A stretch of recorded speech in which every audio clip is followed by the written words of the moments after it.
Assalamualaikum warahmatullahi wabarakatuh. Salam dan bahagia. Berjumpa lagi dengan saya, Riris Safita Kurniawardani, JKP Angkatan 2 Kabupaten Malang, TKPGRI 2 Kecamatan Tumpang. Demonstrasi kontekstual, jurnal monolog modul 3.1, pengambilan keputusan sebagai pemimpin pembelajaran. Pertanyaan yang pertama, bagaimana Anda nanti akan mentransfer dan menerapkan pengetahuan yang Anda dapatkan di program guru penggerak ini di sekolah atau lingkungan asal Anda?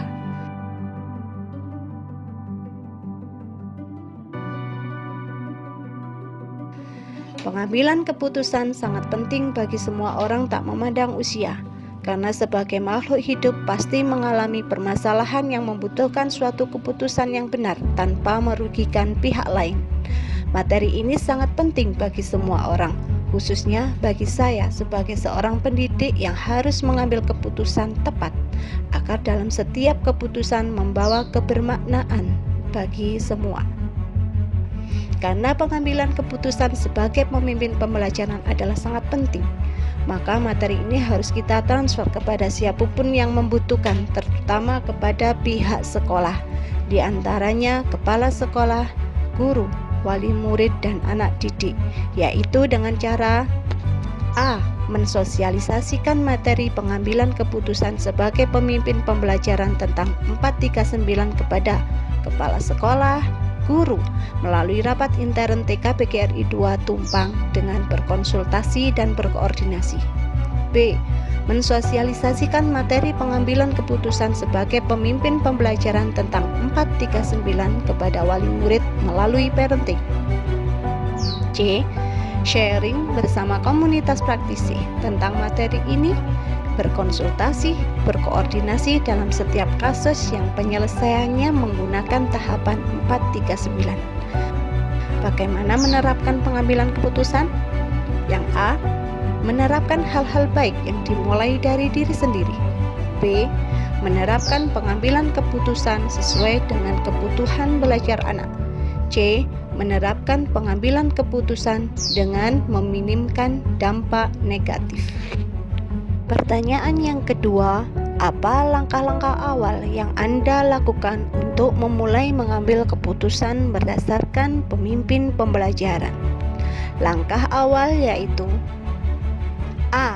Menganalisa sebuah kasus termasuk dilema etika atau bujukan moral. Kalau kasus tersebut termasuk dilema etika, maka langkah selanjutnya adalah menggunakan 4 paradigma, 3 prinsip, dan menerapkan 9 tahapan dalam mengambil keputusan. B. Memilih paradigma apa setelah mengetahui kasus tersebut. 4 paradigma yaitu paradigma individu lawan masyarakat, paradigma keadilan lawan kasihan, paradigma kebenaran lawan kesetiaan, paradigma jangka panjang lawan jangka pendek. C. Memilih prinsip apa setelah mengetahui kasus tersebut. 3 prinsip yaitu berpikir berbasis hasil akhir, berpikir berbasis peraturan, dan berpikir berbasis rasa peduli. Yang D. Menerapkan 9 langkah dalam suatu kasus atau situasi, yaitu yang pertama, mengenali bahwa ada nilai-nilai yang saling bertentangan. Kedua, menentukan siapa yang terlibat. Ketiga, mengumpulkan fakta-fakta yang relevan. 4. Melakukan pengujian benar lawan salah, uji legal, uji intuisi yang berhubungan dengan berpikir berbasis peraturan, uji halaman depan koran yang berhubungan dengan berpikir berbasis hasil akhir, uji panutan atau idola yang berhubungan dengan prinsip berpikir berbasis rasa peduli. 5. Pengujian paradigma benar lawan benar. 6. Melakukan prinsip resolusi. 7. Investigasi opsi trilema. 8. Membuat keputusan. Dan 9. Melihat lagi keputusan dan tentunya merefleksinya. Pertanyaan ketiga, mulai kapan Anda akan menerapkan langkah-langkah tersebut?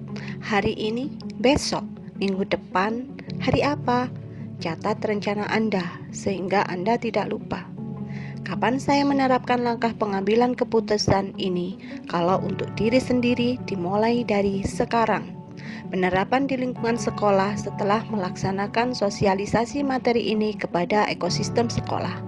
Tetapi, misal di hari ini saya menemui kasus yang berkaitan dengan dilema etika, saya akan langsung menerapkan langkah dalam pengambilan keputusan, agar keputusan yang saya ambil benar, tepat, dan efektif. Langkah tersebut yaitu 4 paradigma, 3 prinsip, dan 9 tahapan dalam pengambilan keputusan. Rencana yang pertama, menerapkan pengambilan keputusan dari diri sendiri dimulai dari sekarang. Kedua, melakukan sosialisasi materi pengambilan keputusan dengan tahapan 439 kepada kepala sekolah dan teman sejawat bersamaan dengan rapat intern sekolah. Ketiga, mensosialisasikan dengan wali murid di tahun ajaran baru.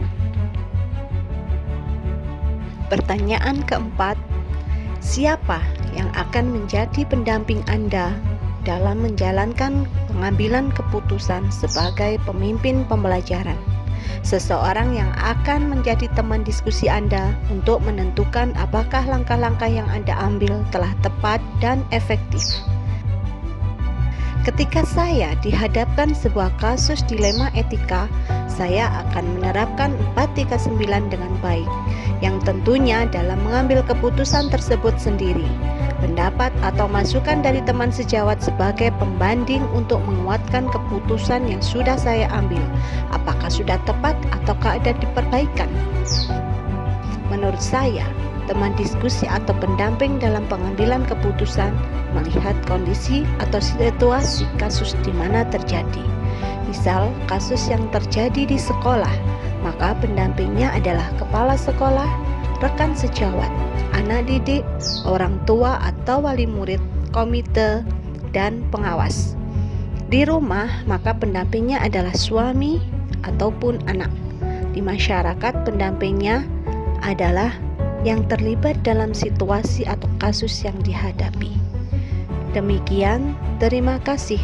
Semoga bermanfaat. Terima kasih. Tak lupa saya sampaikan kepada Bapak Sunartono sebagai fasilitator dan Bu Siti Faiza sebagai pendamping praktik saya.